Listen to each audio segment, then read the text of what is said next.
ज्यादा सीधे मत बनो, सीधे पेट डेट जल्दी काट लिए जाते हैं। आज की वीडियो के माध्यम से आपको कुछ ऐसे तरीके पता चलेंगे जिनसे आप धोखा खाने से खुद को बचा सकते हैं। भावनात्मक रूप से कमजोर आदमी का लोग हमेशा फायदा उठाते रहते हैं।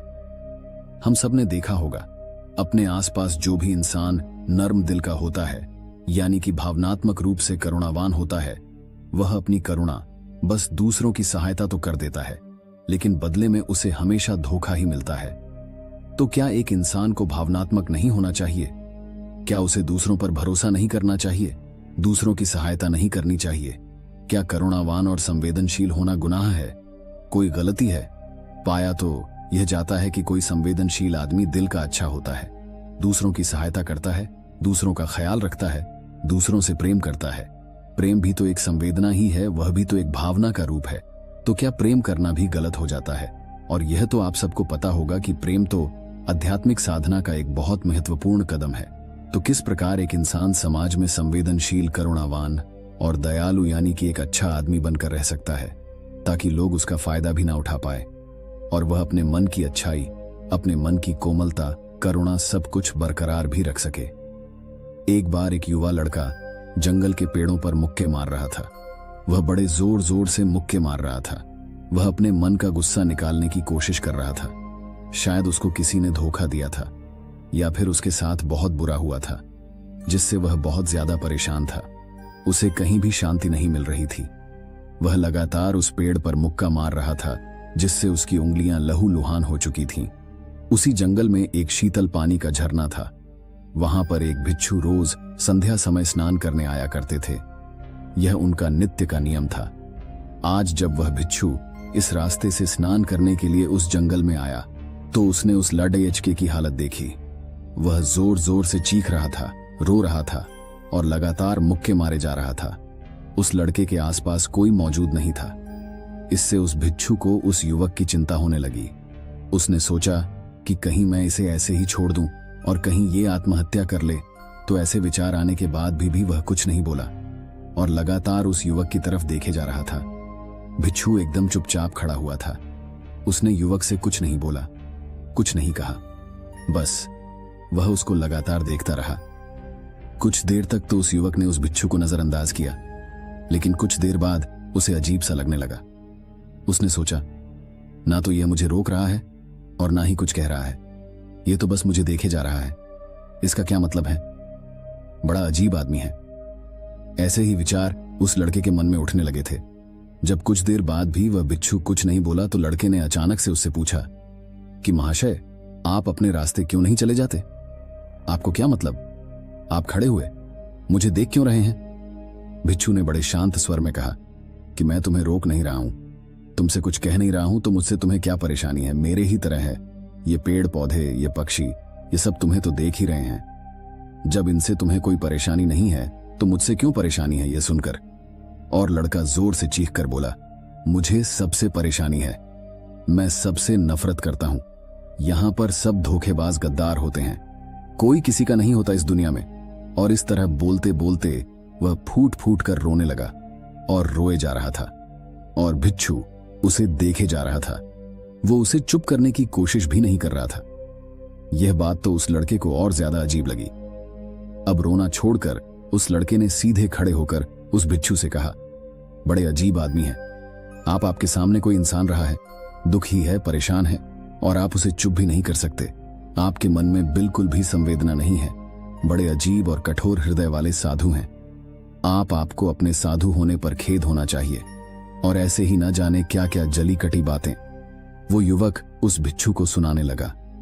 कुछ देर बाद जब युवक की सारी भड़ास निकल चुकी थी, तब भिक्षु ने बड़े ही शांत स्वर में कहा कि आज मैं तुम्हें कंधा दे सकता हूं, तुम्हारे आंसू पोंछ सकता हूं, लेकिन इससे तुम्हारी समस्या का समाधान नहीं होगा।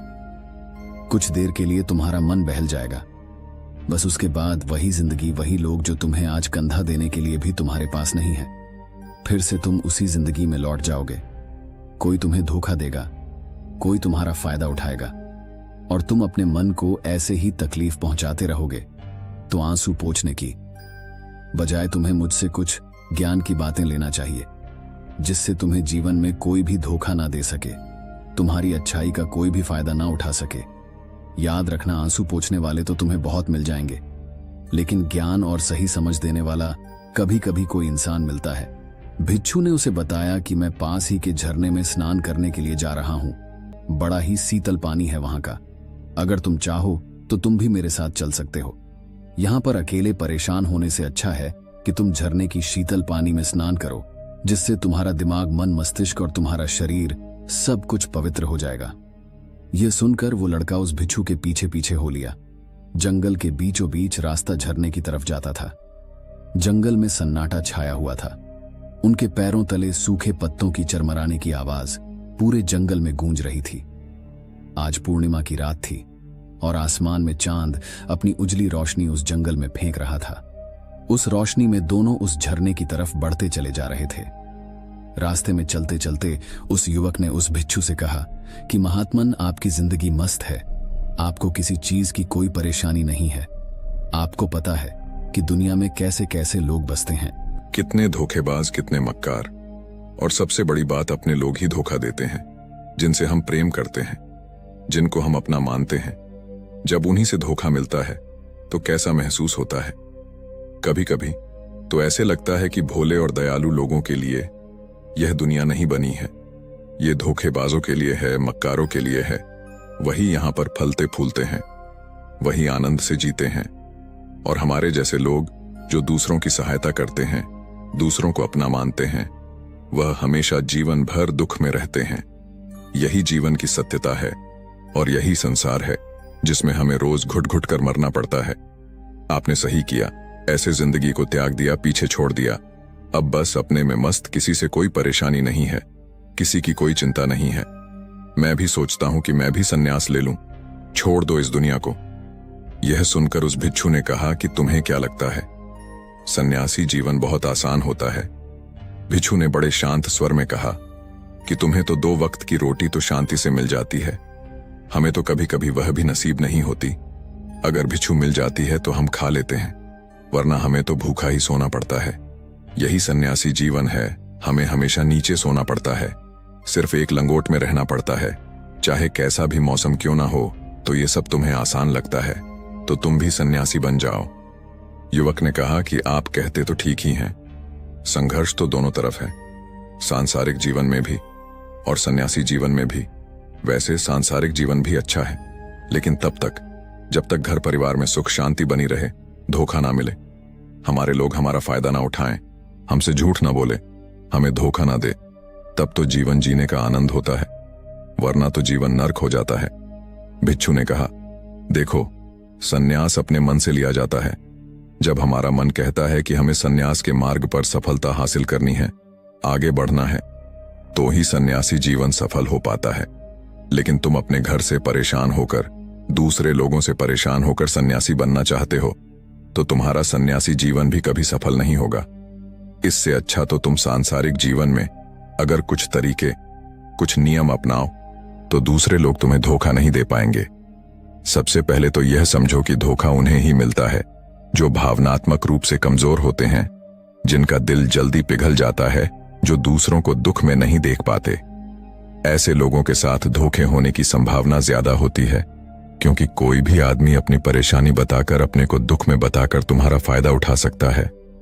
क्या पता वह झूठ बोल रहा हो, वह दुखी होने का अभिनय कर रहा हो, लेकिन आपको तो सच ही लगेगा, और उसके बाद कुछ समय बाद आपको पता चलता है कि आपके साथ धोखा हो गया। उसके बाद आपका मन अंदर से टूट जाता है।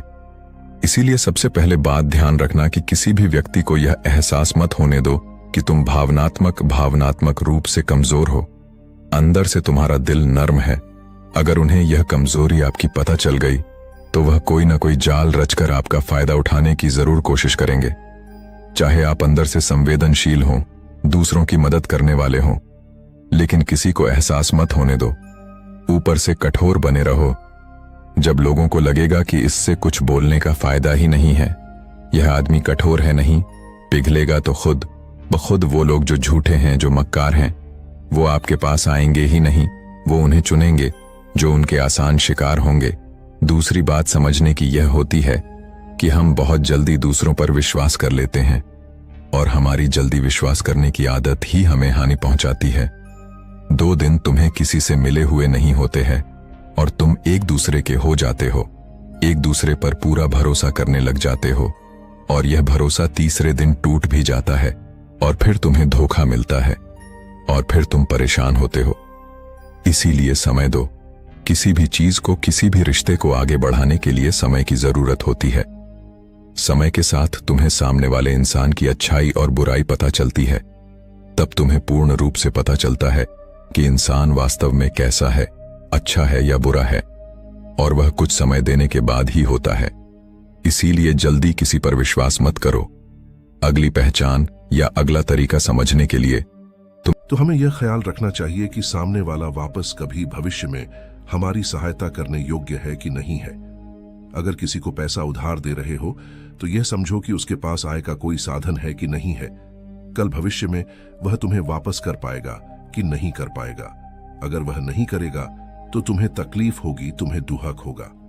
ऐसे तो इंसान करुणावश भिखारियों को भी भीख देता है, लेकिन वह गलत नहीं है, क्योंकि जो भी पैसा अपने सामने वाले को दिया है उससे आपके ऊपर कोई ज्यादा प्रभाव नहीं पड़ेगा अगर वह आपको वापस भी नहीं लौटाएगा। तो अगर किसी ऐसे इंसान को पैसा देना है जो कभी वापस नहीं लौटा पाएगा तो उतना ही देना जिससे तुम्हारे ऊपर ज्यादा दबाव न बने। अगर वो वापस भी न लौटाए तो तुम्हें ज्यादा दुहक न पहुंचे। अब तक वो दोनों झरने पर पहुंच चुके थे। दोनों ने अपने कपड़े उतरे और उस झरने के शीतल पानी में कूद पड़े। पानी बाहर ठंडा था। उन दोनों की सारी थकन, सारी उदासी पल भर में ही दूर हो गई। स्नान कर लेने के बाद दोनों एक पेड़ के नीचे उस झरने के सामने बैठकर बातें करने लगे। भिक्षु ने उसे आगे समझाते हुए कहा कि शुरुआत में लोगों को नजरअंदाज करना सीखो। जब तुम किसी को शुरुआत में नजरअंदाज करते हो तो जो भी लोग किसी लालच की वजह से तुम्हारे पास प्रभावित हो रहे थे उनके छटनी हो जाएगी। जब तुम उनको नजरअंदाज करोगे तब को 1-2 बार लोग तुम्हारे पास आने की कोशिश करेंगे। उसके बाद वो तुमसे दूरियां बना लेंगे और जो आदमी तुम्हारी इंसानियत, तुम्हारी अच्छाई देखकर तुम्हारे पास आएगा वो नजरअंदाज करने के बावजूद भी तुम्हारे करीब ही बना रहेगा। और यही तो एक सच्चे इंसान की पहचान होती है। जो हमारे अपने होते हैं उनसे हम डिटैच भी लेते हैं, झगड़ी डहच भी लेते हैं, उसके बावजूद भी वो हमारी बातों का बुरा नहीं मानते हैं। चाहे थोड़े समय के लिए वह हमसे नाराज रहे, लेकिन कुछ समय बाद फिर से हम एक हो जाते हैं। और यही तो घर परिवार का मतलब होता है, यही तो अपनों का मतलब होता है। इसीलिए शुरुआत में अनजान लोगों को नजरअंदाज करना सीखो, इग्नोर करना सीखो, ताकि धोखेबाज मक्कार लोग तुम्हारे करीब ही ना आ पाएं। अपने इस वार्तालाप को खत्म करते हुए भिक्षु ने अपनी आखिरी बात बताते हुए कहा कि ये आखिरी सीख सबसे ज्यादा महत्वपूर्ण है। सब कुछ होने बाद भी तुम्हें धोखे मिल सकते हैं, लेकिन तुम अगर अपने आंख और कान और अपना दिमाग खोल कर रखते हो, अगर तुम होश में रहोगे, ध्यान करोगे, तो तुम्हें इंसान की आंखें देखते ही समझ में आ जाएगा कि उसे तुमसे क्या चाहिए। तुम उसकी इच्छा और उसका स्वभाव उसकी आंखों में ही पढ़ सकते हो। लोगों की आंखों में, उनकी वाणी में, उनके स्वभाव में उनका सब कुछ दिखाई देता है। बस हम ही अपनी आंखें मूंद कर रहते हैं। दूसरे लोगों से जानो, उसके रिश्तेदारों से जानो, उसके परिवार वालों से जानो कि वह इंसान कैसा है, दूसरों के साथ उसका व्यवहार कैसा है, उसकी पड़ताल करो। जब किसी पर विश्वास करो, ऐसे ही किसी पर विश्वास मत कर लेना। अपनी पूरी संतुष्टि करना। अगर तुम किसी के साथ लंबे समय तक भरोसा करना चाहते हो, किसी के साथ कोई संबंध बनाना चाहते हो, कोई दोस्ती करना चाहते हो या किसी की मदद करना चाहते हो, तो इन सभी परिस्थितियों तुम्हें यह जरूर पता होना चाहिए कि दूसरे लोग उस इंसान के बारे में क्या सोच रखते हैं। इसके बाद तुम जीवन में कभी भी धोखा नहीं खाओगे और तुम्हें कभी भी धोखे की वजह से पछताना नहीं पड़ेगा। इसी तरह की बातें करते हुए भिक्षु और वो लड्डेचका दोनों जंगल से बाहर आ गए, अपने अपने घर को चले गए। दोस्तों, कभी भी किसी पर भी भरोसा करने से पहले उसके बारे में अच्छे से समझो, जानो, समय दो, फिर भरोसा करो।